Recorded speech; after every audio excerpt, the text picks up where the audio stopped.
ఒక సామాన్యమైన గ్రామీణ ప్రాంతం నుంచి వ్యవసాయ కుటుంబం నుంచి సరిగ్గా 17 సంవత్సరాలు 2006లో జిల్లా పరిషత్ మెంబర్గా ఇండిపెండెంట్గా గెలిచిన, 2007లో ఎమ్మెల్సీగా ఇండిపెండెంట్గా గెలిచిన, 2009లో మొదటిసారి ఎమ్మెల్యేగా గెలిచిన, 2014 రెండోసారి ఎమ్మెల్యేగా గెలిచిన, 2019లో పార్లమెంట్ సభ్యుడు, దేశంలోనే పెద్ద పార్లమెంట్ నియోజకవర్గమైన మల్కాజ్గిరి పార్లమెంట్ సభ్యుడిగా గెలిచిన, 2023లో తెలంగాణ రాష్ట్రానికి ముఖ్యమంత్రిగా కాగలిగింది.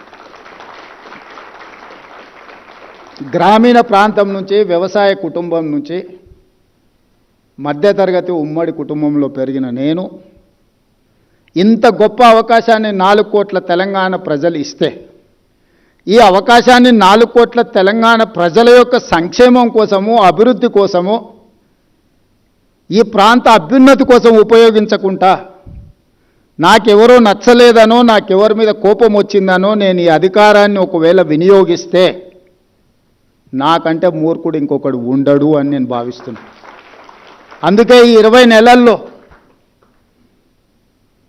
నెలల్లో వాళ్ళు చేసుకున్న పాపాలకు వాళ్ళు పోతారని నేను కర్మ సిద్ధాంతాన్ని ఎక్కువ నమ్ముతా. మనం చేసుకున్నది మన ఎంబడి వస్తుంది, ఎవరెంత చేస్తే వాళ్ళకి అంత వస్తుంది, వాళ్ళు అనుభవిస్తారని నేను ఎక్కువ నమ్ముతా. నేను అప్పుడప్పుడు ప్రతి వారానికి ఒక్కసారి అయినా 1 గంట 2 గంటలో ఈ వారంలో ఏమేం చేసినా, ఏమైనా మంచి పనులు చేసినా, ఏదైనా కోపం వచ్చి రాజుగారు లాంటి వాళ్ళ మీద ఏమైనా కోపగించుకున్నానంటే దాన్ని బ్యాలెన్స్ చేయడానికి మళ్ళీ ఏదో ఒక ప్రయత్నం చేస్తా. అప్పుడప్పుడు వస్తుంటుంది, అనుకున్న పని అనుకున్న సమయానికి జరగకపోతే ఓసారి విసుగు వస్తుంది, ఓసారి అసహనం వస్తుంది, ఇంకోసారి కోపం కూడా వస్తుంది. ఆ కోపం వచ్చినప్పుడు ఎదురుగా ఎవరైనా ఉంటే వాళ్ళ దురదృష్టం, నా తప్పు కాదు అది. అందుకే నేను కోపం వచ్చినప్పుడు తక్కువ మాట్లాడతా, తక్కువ మందిని కలుస్తా. ఎందుకంటే నా కోపం వస్తే ఒక్కోసారి అది అట్లుంటుంది.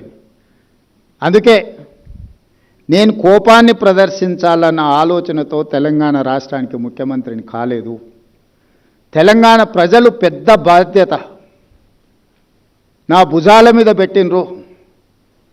ఏ హోదా నిర్వహించకుండానే, ఏ మంత్రి పదవి చేపట్టకుండానే ప్రతి స్థాయిలో స్థానిక సంస్థల నుంచి చాలామంది ప్రజాప్రతినిధులు 8 సార్లు 10 సార్లు 12 సార్లు అయిన వాళ్ళు కూడా ఉన్నారు.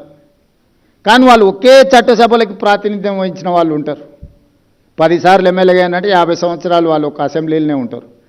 కానీ నేను జిల్లా పరిషత్తులో, శాసనమండలిలో, శాసనసభలో, పార్లమెంట్లో, అన్ని చట్టసభలలో, వివిధ హోదాలలో తక్కువ సమయంలో 17 సంవత్సరాలలోనే ఇన్ని చట్టసభలలో పనిచేయడానికి నాకు ఒక అవకాశం వచ్చింది అని అంటే తప్పకుండా దీనికి ఏదో ఒక పర్పస్ ఉంది. దేవుడు నాకు ఒక అవకాశం ఇన్ని రకాలుగా ఇస్తున్నాడు అని అంటే ఈ సమాజానికి నా వైపు నుంచి చేయవలసింది ఎంతో ఉంది అని ఆ బాధ్యతతోనే ఈరోజు ముఖ్యమంత్రి పదవి నిర్వహిస్తున్న తప్పితే నన్ను ఇబ్బంది పెట్టినరానో, లేకపోతే నాకు నష్టం కలిగించినరానో, నాకు కష్టం కలిగించినరానో నేను ప్రదర్శించదలుచుకోలేదు. నా గెలిపేజాలు వాళ్ళ దుఃఖానికి, ఇంకంతకంటే బాధ ఆవేదన నేనేమియగలుగుతా వాళ్ళకి. నేను ఆ కుర్చీలో కూర్చోవడం, సంతకం పెడుతుంటే వాళ్ళ గుండెల మీద గీత గీసినట్టే ఉంటుంది కదా.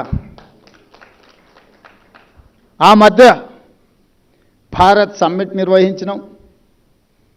ఆ తర్వాత ప్రపంచ సుందరీమణుల పోటీలు కూడా హైదరాబాద్ నగరంలో నిర్వహించినాం. అప్పుడు కొంతమంది విమర్శించారు. వాళ్ళు పర్యటనకు వచ్చినప్పుడు కమాండ్ కంట్రోల్ రూమ్ కానీ, సెక్రటేరియట్ కానీ, ఇతర కట్టడాలన్నీ మేము కట్టినవే చూపించినావు కదా, నువ్వేం చేసినావు అని. పాపం వాళ్ళకి తెలియదు ఏంటంటే 109 దేశాల నుంచి ప్రపంచ సుందరీమణులు, ఆ దేశ ప్రతినిధులు వస్తే 109 దేశాల సుందరీమణులతో పాటు ఆ దేశ ప్రజల్ని జయ జయ హే తెలంగాణ గీతం నేను పాడించిన. ఇంతకంటే గొప్ప అవకాశం. ఇన్ని దేశాల ప్రతినిధులను తెలంగాణ కళాకారులు రూపుదిద్దిన తెలంగాణ తల్లి ముందు వాళ్ళందరినీ మొకరిల్లింపజేసిన నేను. ఇది గొప్ప తెలంగాణ సంస్కృతికి తార్కణం.